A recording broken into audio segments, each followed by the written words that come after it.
سعودی عرب کے ایک جلیل القدر عالم کا فتویٰ۔ ترجمہ: سوال: اگر کوئی شخص نکاح میں تاخیر کرے تو کیا وہ گناہ گار ہوگا؟ الجواب: ایسے مرد کے لیے جو نکاح پر جسمانی اور مالی قدرت رکھتا ہو، نکاح میں تاخیر کرنے میں پیغمبر صلی اللہ علیہ وآلہ وسلم کی اس حدیث کی مخالفت ہے جس میں آپ صلی اللہ علیہ وآلہ وسلم نے نوجوانوں کو جلد نکاح کی ترغیب دی۔ ارشاد ہے کہ اے نوجوانوں، تم میں جو استطاعت رکھتا ہو وہ نکاح کرے۔ الحدیث۔ اس حدیث کی بنا پر علماء میں اختلاف ہوا ہے کہ جس نوجوان میں نکاح کی خواہش اور قدرت ہو وہ اگر نکاح میں تاخیر کرے تو گناہ گار ہوگا یا نہیں۔ بعض علماء کا مذہب ہے کہ اس حدیث میں چونکہ امر کا صیغہ ہے اور امر وجوب کے لیے ہوتا ہے، اس لیے جلد نکاح واجب ہے اور واجب میں تاخیر حرام ہے، اور بعض علماء نے کہا ہے کہ نکاح میں تاخیر سے گناہ صرف اس صورت میں ہوگا کہ جب کسی کو نکاح نہ کرنے کی صورت میں زنا کا خوف ہو، اور حدیث میں جو امر کا صیغہ ہے وہ وجوب پر نہیں ہے بلکہ استجاب و ارشاد پر محمول ہے۔ بہرحال امر خواہ وجوب کے لیے ہو یا استجاب کے لیے، میں اپنے وہ مسلمان بھائی جنہیں اللہ نے مالی قدرت اور جسمانی شہوت عطا کی ہے، ان کو نصیحت کرتا ہوں کہ اگر انہوں نے ابھی تک نکاح نہیں کیا تو وہ جلد از جلد نکاح کریں، یعنی اس بحث میں نہ پڑیں کہ امر وجوب کے لیے ہے یا استجاب کے لیے، اور اگر ان کے نکاح میں پہلے سے 1، 2 یا 3 بیویاں ہیں اور انہیں مزید شادی کی ضرورت محسوس ہوتی ہے تو وہ مزید نکاح کریں، کیونکہ 4 شادیوں کو اللہ تعالیٰ نے حلال قرار دیا ہے۔ نیز نبی صلی اللہ علیہ وآلہ وسلم نے امت مسلمہ میں اولاد کی کثرت کی ترغیب دی ہے۔ ارشاد ہے، تم ایسی عورت سے نکاح کرو جو بہت محبت کرتی ہو اور کثرت سے بچ جانے والی ہو، کیونکہ میں بروز محشر تمہاری کثرت پر فخر کروں گا، اور اس میں شک نہیں کہ زیادہ بیویاں رکھنا اولاد کی کثرت کا سبب ہے۔ نیز عبداللہ بن عباس سے صحیح سند سے ثابت ہے کہ اس امت میں بہتر وہ ہے جس کی بیویاں زیادہ ہیں۔ حدیث نمبر 8۔ ترجمہ: انس رضی اللہ تعالیٰ عنہ سے روایت ہے کہ رسول اللہ صلی اللہ علیہ وآلہ وسلم نے فرمایا، میری نظر میں عورت اور خوشبو کو محبوب بنا دیا گیا ہے اور میری آنکھوں کی ٹھنڈک نماز ہے۔ ترجمہ: ابن حجر رحمۃ اللہ تعالیٰ فرماتے ہیں کہ رسول اللہ صلی اللہ علیہ وآلہ وسلم سے یہ ثابت ہے کہ آپ نے فرمایا کہ میری نظر میں عورتوں اور خوشبو کو محبوب بنا دیا گیا اور میری آنکھوں کی ٹھنڈک نماز میں ہے۔ اس حدیث میں اللہ تعالیٰ کے رسول صلی اللہ علیہ وآلہ وسلم نے اپنے دل میں عورتوں کی رغبت و طلب کا ذکر فرمایا۔ ظاہر ہے عورتوں کی طرف رغبت سے مقصد کثرت سے عورتوں کو بذریعہ نکاح جمع کرنے کی محبت مراد ہے، اور یہ بھی ظاہر ہے کہ عورتوں سے نکاح کی غیر معمولی محبت کی اطلاع سے پیغمبر صلی اللہ علیہ وآلہ وسلم کا مقصد محض اپنے بارے میں ایک خبر پر مطلع کرنا نہیں، یقیناً اس خبر سے مقصد امت کو بھی اس کام پر ابھارنا ہے اور ان کے دل میں اس کام کی رغبت پیدا کرنا ہے، اور اس طرح کہ رسول اللہ صلی اللہ علیہ وآلہ وسلم نے دنیا کی بقیہ تمام چیزوں میں غایت درجہ کی کنایت سے کام لیا، حتیٰ کہ آپ کے گھر میں 40 دن چولہا تک نہ جلتا تھا۔ آپ کے اس عمل سے پیغمبر صلی اللہ علیہ وآلہ وسلم سے محبت کرنے والا اس دھوکے میں کیسے پڑ سکتا ہے کہ ہمیں بھی پیغمبر کی اتباع و محبت میں دنیا کی تمام چیزوں خصوصاً عورتوں کے بارے میں غایت درجہ کی کنایت کا مظاہرہ کرنا چاہیے، لہٰذا یا تو نکاح ہی نہ کرنا چاہیے، یا اگر کرنا ہی ہے تو ساری عمر ایک پر گزارا کر کے بس قدر ضرورت پر اکتفا کرنا چاہیے، ورنہ زیادہ شادیاں کر کے کہیں پہلی شادی کا ثواب بھی کم نہ ہو جائے۔ چنانچہ رسول اللہ صلی اللہ علیہ وآلہ وسلم کی اس قول میں اس نظریہ پر رد ہے، اور آپ نے دنیا کی ان 2 چیزوں کو خصوصیت سے ظاہر کرتے ہوئے فرمایا کہ ان 2 چیزوں یعنی عورتوں اور خوشبو کا معاملہ دنیا کی باقی چیزوں سے مختلف ہے، اور باوجود اس بات کے کہ مجھے دنیا کے مال و متاع سے طبعی اور غیر اختیاری محبت بھی نہیں، مگر اس کے باوجود عورتوں اور خوشبو کی محبت کو اللہ تعالیٰ کی طرف سے خصوصی طور پر میرے دل میں ڈالا گیا ہے تاکہ میری امت دنیا سے میری بے رغبتی والی سنت کی اتباع کے جوش میں کہیں نکاح کے معاملے میں بھی کنات کا مظاہرہ اور کم پر گزارا نہ شروع کر دے۔ نبی صلی اللہ علیہ وآلہ وسلم نے دیر سے نکاح کیوں کیا اور پھر 25 سال ایک زوجہ پر اکتفا کیوں کیا؟ عرب میں بلوغت کے بعد مرد و عورت دونوں کے جلد نکاح کا دستور تھا، نیز متعدد شادیوں کا دستور بھی عروج پر تھا، اور بسا اوقات ایک آدمی 10 عورتیں بھی بیک وقت نکاح میں جمع کر لیتا تھا، مگر اس کے باوجود رسول اللہ صلی اللہ علیہ وآلہ وسلم نے نبوت سے پہلے عرب کے اس دستور کے بالکل مخالف نہ صرف یہ کہ دیر سے نکاح کیا یعنی 25 سال کی عمر میں نکاح فرمایا، بلکہ نکاح کے لیے انتخاب بھی 40 سالہ ایسی بیوی کا کیا جو 2 مرتبہ بیوہ ہو چکی تھی۔ حالانکہ رسول اللہ صلی اللہ علیہ وآلہ وسلم نبوت سے قبل بھی غیر معمولی صحت و قوت کے حامل تھے، اور صحیح بخاری کی ایک روایت کے مطابق آپ کو 40 مردوں کے برابر طاقت و قوت دی گئی تھی۔ نیز آپ قوم کے سب سے اونچے اور ایک ایسے خاندان سے تعلق رکھتے تھے کہ جس خاندان کے مردوں کو نکاح کی خاطر لڑکیاں دینا لوگ سعادت سمجھتے تھے، لہٰذا آپ کے لیے عورتوں کا حصول مشکل بھی نہ تھا، تو اتنی زبردست طاقت و قوت کے باوجود اور رشتوں کے حصول میں آسانی کے باوجود عرب کے دستور کے بالکل مخالف نہ صرف یہ کہ دیر سے نکاح کرنا اور پھر کرنا بھی خود سے 15 سال بڑی عمر کی 2 مرتبہ بیوہ ہو جانے والی عورت سے، اور پھر عجیب سے عجیب تر یہ کہ جوانی کے اس بہترین ایام میں تقریباً 25 سال اسی بیوہ کے ساتھ اس حال میں گزارا کر دینا کہ اس کی موجودگی میں دوسرا نکاح نہ کرنا، جبکہ قوم میں ایک سے زیادہ نکاح کو قابل تحسین بھی سمجھا جاتا ہو۔ ان سب باتوں میں آپ غور کریں تو آپ اس حقیقت پر مطلع اور غیر معمولی طور پر حیران ہوئے بغیر نہ رہ سکیں گے کہ اس طرز عمل نے در حقیقت نکاح کی کثرت اور جلد نکاح کی فضیلت کو مزید موقع اور پکا کر دیا،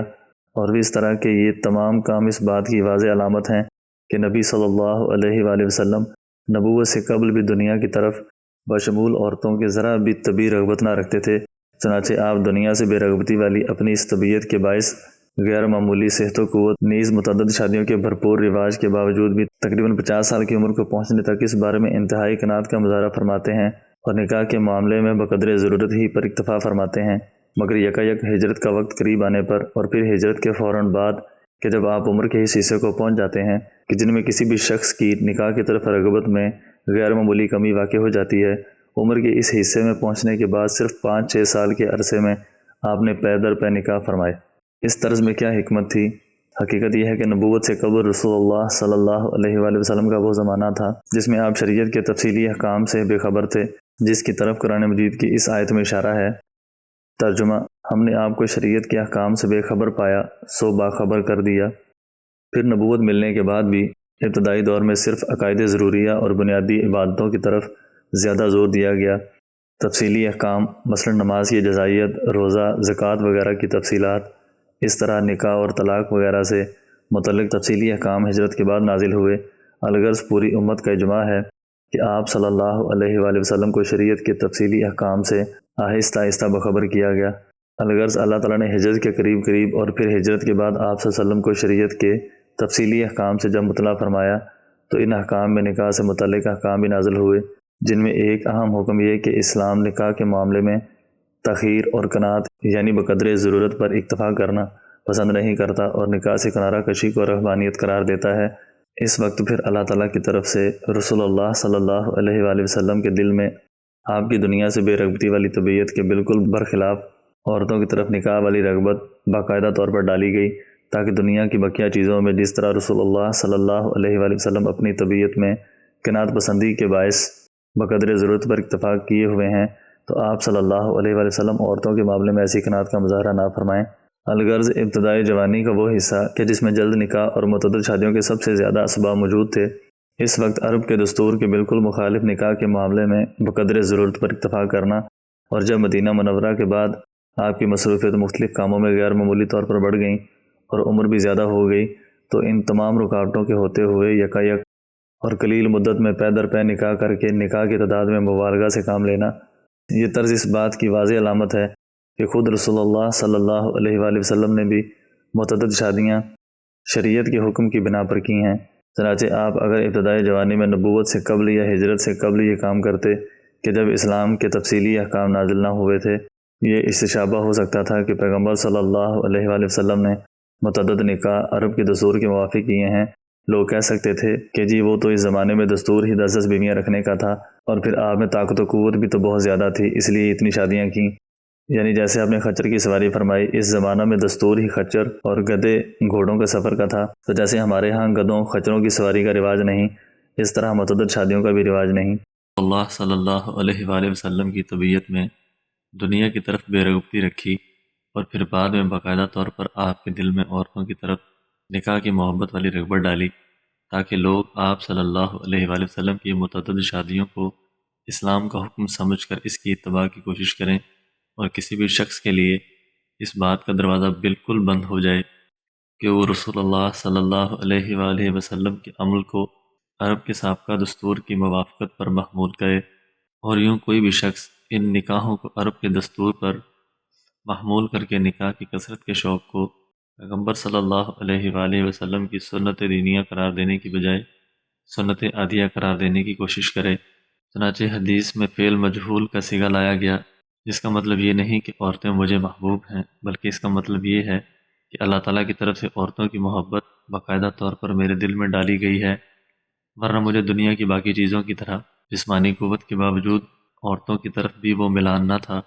جو عموماً مردوں کا ہوا کرتا ہے۔ علامہ عبدالرؤف مناوی اس حدیث کی شرح میں فرماتے ہیں کہ اس حدیث میں حبب کے لفظ کو صیغہ مجہول کے ساتھ ذکر کیا گیا ہے۔ اس میں اس بات کی دلالت ہے کہ رسول اللہ صلی اللہ علیہ وآلہ وسلم کی طبیعت میں عورتوں کی طرف میلان نہ تھا، مگر امت پر شفقت و رحمت یعنی نکاح کے معاملے میں انہیں وسعتیں فراہم کرنے کی خاطر باقاعدہ طور پر آپ صلی اللہ علیہ وآلہ وسلم کے دل میں عورتوں کی یعنی ان سے نکاح کی محبت ڈالی گئی،